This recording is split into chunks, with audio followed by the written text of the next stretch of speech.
बिस्मिल्लाहिर्रहमानिर्रहीम, अस्सलाम वालेकुम। दोस्तों, आज की वीडियो में मैं आपको बताऊंगा कि यूरोपीय मुल्क स्पेन का वीज़ा और वहां के पेपर कैसे बनवाए जा सकते हैं। स्पेन का शुमार दुनिया के उन चंद मुल्कों में होता है जो वहां जाने वाले इमिग्रेंट्स और फॉरेन वर्कर्स को पेपर की सहूलत देता है, यानी वो वहां पे लीगल हो सकते हैं। कोई भी बंदा किसी भी तरीके से अगर स्पेन में इंटर हुआ है तो वो वहाँ रह के अपने पेपर बनवा सकता है, यानी परमानेंट रेजिडेंसी, टेम्परेरी रेजिडेंसी और फिर अपना सिटीज़नशिप वगैरह। गो के ये प्रोसेस काफ़ी ज़्यादा लंबा होता है, कई साल इसमें लगते हैं। लेकिन आपने देखा होगा बहुत सारे लोग जो कनाडा, अमेरिका, ब्राज़ील और दूसरे दुनिया के जो बड़े मुल्क हैं, जब वो वहाँ नहीं जा पाते हैं तो वो फिर यही करते हैं कि वो यूरोप के किसी मुल्क में जाके अपने पेपर बनवाते हैं, स्पेन या पुर्तगाल वगैरह में या स्वीडन वगैरह में।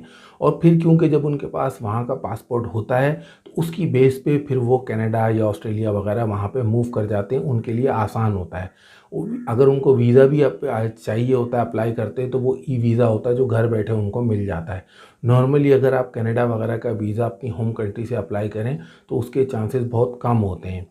इसके अलावा भी क्योंकि स्पेन जो है यूरोप का एक शेंगन मुल्क है, गो के वो बहुत ज़्यादा अमीर मुल्क नहीं है, उसकी इकोनॉमी इतनी ज़्यादा स्ट्रांग नहीं है। लेकिन जो शेंगन के 26 मुल्क हैं, आपका वहाँ के लिए रास्ता खुल जाता है अगर आपके पास स्पेन के पेपर्स हैं।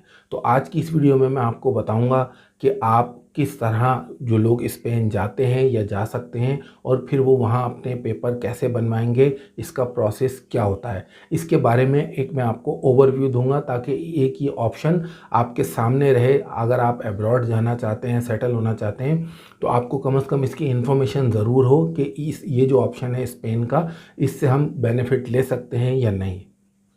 सबसे पहली बात कि स्पेन में आप विज़िट टू वर्क अपना वीज़ा कन्वर्ट करवा सकते हैं। अगर आपने विज़िट वीज़ा पे यानी शेंगन वीज़ा पे भी आप स्पेन गए हैं तो वहाँ जाके आप इसको वर्क में कन्वर्ट करवा सकते हैं। अब इसको आप एक तरफ रख दें। इसके अलावा आप अगर विज़िट वीज़ा पे इंटर हुए हैं या किसी भी तरीके से स्पेन में अगर इंटर हुए हैं तो वहाँ जाने के बाद अब आपने लॉन्ग टर्म रहना है, अपने पेपर बनवाने, तो उसके लिए सबसे पहले आपको वहाँ के किसी भी इलाके का इंतखाब करना होगा, किसी भी शहर का, डिस्ट्रिक्ट का।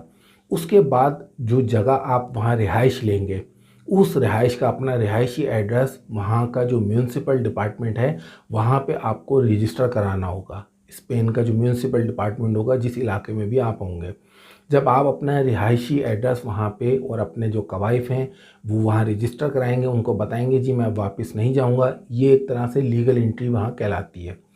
तो वो आपको एक पेपर जारी करेंगे। उस पेपर पे आप, वो हर साल रिन्यू होता है। जो भी आपकी कॉरस्पॉन्डेंस होगी, अगर वो आपको बुलाते हैं तो जो आपका रिहायशी पता है वो वहीं पे ही आपको लेटर वगैरह आएगा। तो अगर आप जगह चेंज करें तो आपने फिर अपना वो एड्रेस अपडेट कराना होगा म्यूनसिपल ऑफिस में जाके। उस पेपर पे आप 3 साल रह सकते हैं। लेकिन यह बहुत ज़रूरी बात समझना ये ज़रूरी है कि अगर आपको जब ये रजिस्ट्रेशन के बाद पेपर मिल जाता है तो आप 3 साल वहाँ रह तो सकते हैं, लेकिन इस पेपर पे आपको काम की इजाज़त नहीं होती। तो आप, बहुत सारे लोग पूछेंगे कि वहाँ पर सर्वाइव कैसे करें अगर काम, तो जाहिर है फिर लोग काम तो करते हैं क्योंकि उनका आमदन तो चाहिए होती है। तो इस दौरान, इस पीरियड के दौरान आपको जब आप किसी एम्प्लॉयर से अच्छी सेलेक्ट कर लेते हैं जो आपका जॉब ऑफ़र आपको देता है वहीं रहते हुए और आपका वर्क परमिट वगैरह के प्रोसेस के लिए एग्री हो जाता है, तो इसी दौरान फिर आप अपना वर्क परमिट अप्लाई कर सकते हैं और फिर आप रेजिडेंस परमिट का अपना प्रोसेस शुरू कर देते हैं। रेजिडेंस परमिट मिलने के बाद 3 साल, फिर 5 साल और फिर उसके बाद आप सिटीज़नशिप के लिए अप्लाई कर सकते हैं।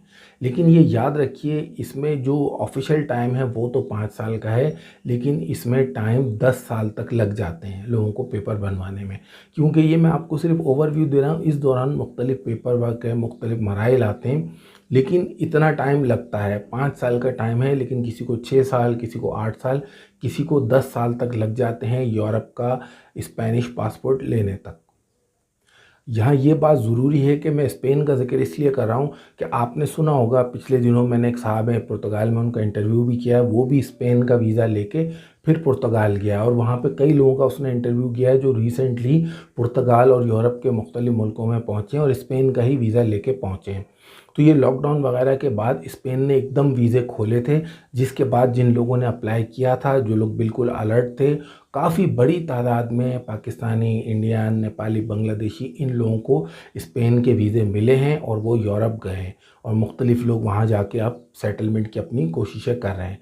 अब स्पेन का शेंगन वीज़ा इस वक्त अप्लाई करें या ना करें? देखें, मेरा मशवरा ये है कि शेंगन के 26 ममालिक हैं, आप स्पेन या इटली का वीज़ा अप्लाई करें और वहाँ से फिर आप स्पेन चले जाएँ।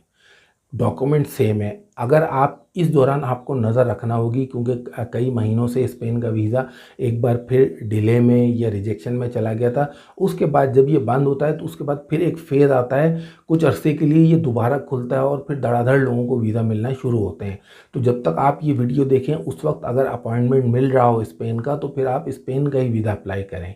अदरवाइज़ फिर आप जब ये देखें कि आपको अगर स्पेन का डिले हो रहा है, अपॉइंटमेंट वगैरह नहीं मिल रहा है, तो फिर आप इस फ्रांस का या फिर इटली वगैरह का वीज़ा अप्लाई करें और वहाँ से चले जाएं।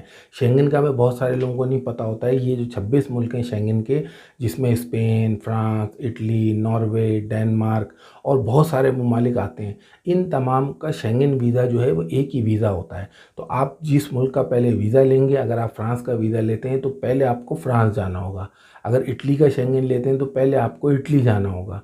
स्पेन का शेंगन लेते हैं तो पहले आपको वहाँ जाना होगा, वहाँ से आप आगे फिर डेनमार्क, नॉर्वे, जर्मनी, फ्रांस, जहाँ आप जाना चाहें फिर आप जा सकते हैं। तो स्पेन के लिए आप यही करें, जैसे मैंने आपको बताया कि अगर आपको लगता है कि वहाँ आपको अपॉइंटमेंट नहीं मिल रहा है तो फिर आप फ्रांस का वीज़ा अप्लाई करें। फ्रांस का भी अप्रूवल रेट काफ़ी ज़्यादा अच्छा है। तो मैं आपको बता देता हूँ, चाहे आप स्पेन का वीज़ा अप्लाई करें शेंगन या फ्रांस का, डॉक्यूमेंट तकरीबन सेम होते हैं। इसकी जो वीज़ा फ़ीस है वो है 80 यूरो। दो आपको उसको पासपोर्ट साइज़ तस्वीरें चाहिए होती हैं। इसके अलावा होटल की बुकिंग चाहिए होगी, फ़्लाइट की बुकिंग चाहिए होगी, दो तरफ़ा मेडिकल, ट्रैवल, हेल्थ इंश्योरेंस जो है वो चाहिए होती है, फैमिली रजिस्ट्रेशन सर्टिफिकेट चाहिए होगा।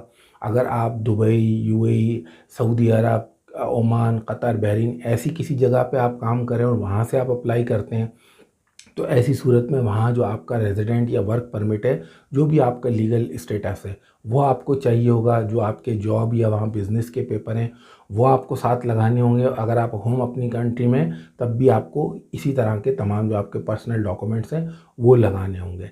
इसका सिंपल सा प्रोसेस है शेंगन वीज़ा का। आपने जिस मुल्क का अप्लाई करना है उसकी एम्बेसी की वेबसाइट पे जाएं। ज़्यादातर ये वीएफएस के साथ कनेक्ट होता है, बाज़ एम्बेसी ख़ुद वीज़ा देती हैं। स्पेन की अगर मैं बात करूं तो इसके लिए इनका वीज़ा सर्विस सेंटर है बीएलएस। आप उसकी वेबसाइट पे चले जाना, पहले आप वहाँ से फॉर्म वगैरह डाउनलोड करके फ़िल कर लें, या वहीं पे ऑनलाइन ऑप्शन होता है, वहाँ फॉर्म फ़िल करके उसका प्रिंट ले लें, उन्हें डाउनलोड कर लें, प्रिंट ले लें। उसके बाद उसी वेबसाइट पे आपने अपना प्रोफाइल बना के उनसे अपॉइंटमेंट लेना है। जब आपको अपॉइंटमेंट मिल जाएगा उस डेट पे, आप जो बीएलएस का सर्विस सेंटर है, आप दुनिया में कहीं पे भी हैं, ज़्यादातर मुख्तलिफ जो बड़े ममालिक हैं, दुबई हुआ, पाकिस्तान हुआ, इंडिया हुआ, सब जगह इनके ये ऑफिस हैं। जहाँ नहीं होगा वहाँ जो स्पेनिश कॉन्सुलेट या एम्बेसी है वो होगी। अपॉइंटमेंट लें, अपॉइंटमेंट लेने के बाद आप वहाँ जाके अपना पासपोर्ट और डॉक्यूमेंट्स सबमिट करा दें। 15 दिन का इसका प्रोसेसिंग का टाइम होता है, ज़्यादा ज़्यादा इसमें 1 महीना लगता है। 1 महीने में रिज़ल्ट आपके सामने आ जाएगा। तो ये याद रखिए, आप दुनिया भर के हालात बेहतर हुए हैं, गर्मी का सीज़न है और ये काफ़ी सितंबर तक चलेगा।